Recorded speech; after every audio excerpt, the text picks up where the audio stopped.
Hi, I'm Mary Ellen, and I wanted to comment on there was an article here on YouTube approximately a year ago talking about a situation in Florida where there are people working and they are still homeless.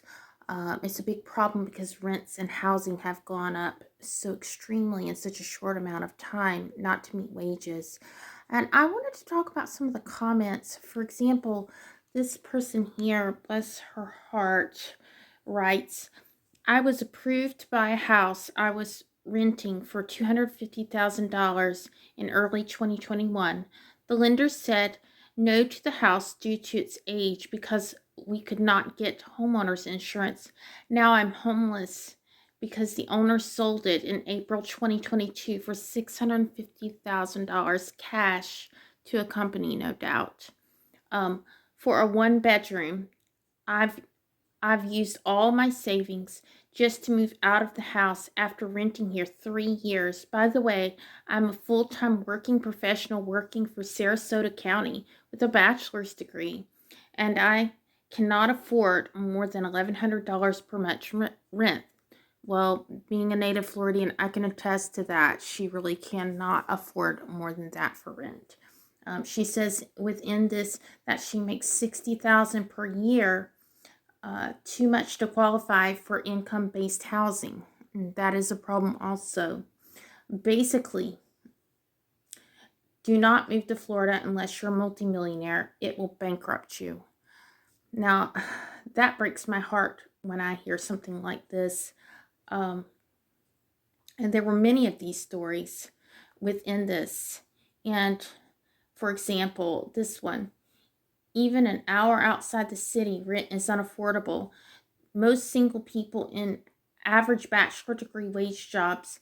I won't be able to rent in Florida much longer. Looking into other options because my rent went up 40%. Can you imagine?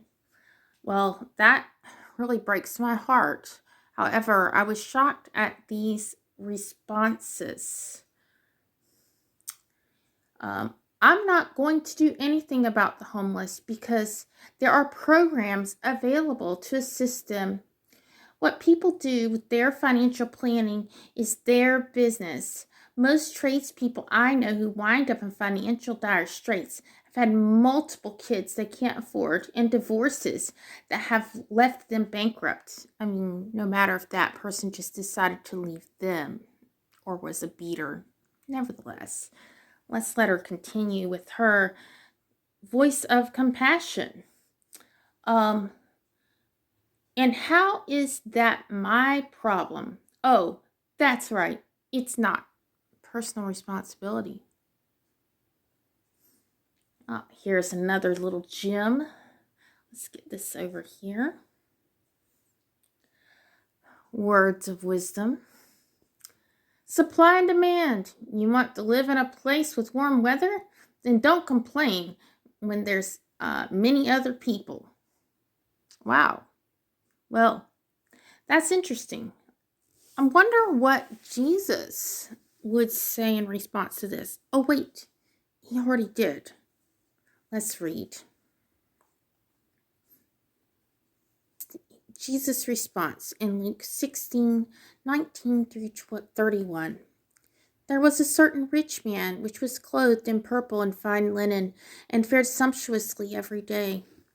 And there was a certain beggar named Lazarus, which was at his gate, and desiring to be fed from the crumbs that fell from the rich man's table. Moreover, the dogs came and licked his sores. And it came to pass that the beggar died and was carried by the angels into Abraham's bosom. The rich man also died, was buried. And in hell he lifted up his eyes, being in torments, and seeth Abraham afar off, and Lazarus in his bosom.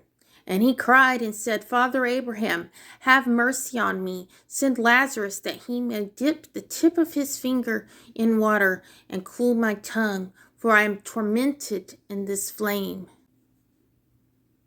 But Abraham said, Son, remember that thou In thy lifetime receivest thy good things, and likewise Lazarus evil things. But now he is comforted, and thou art tormented. This is the one example that Jesus gave verbatim of saying exactly how you can bust hell wide open.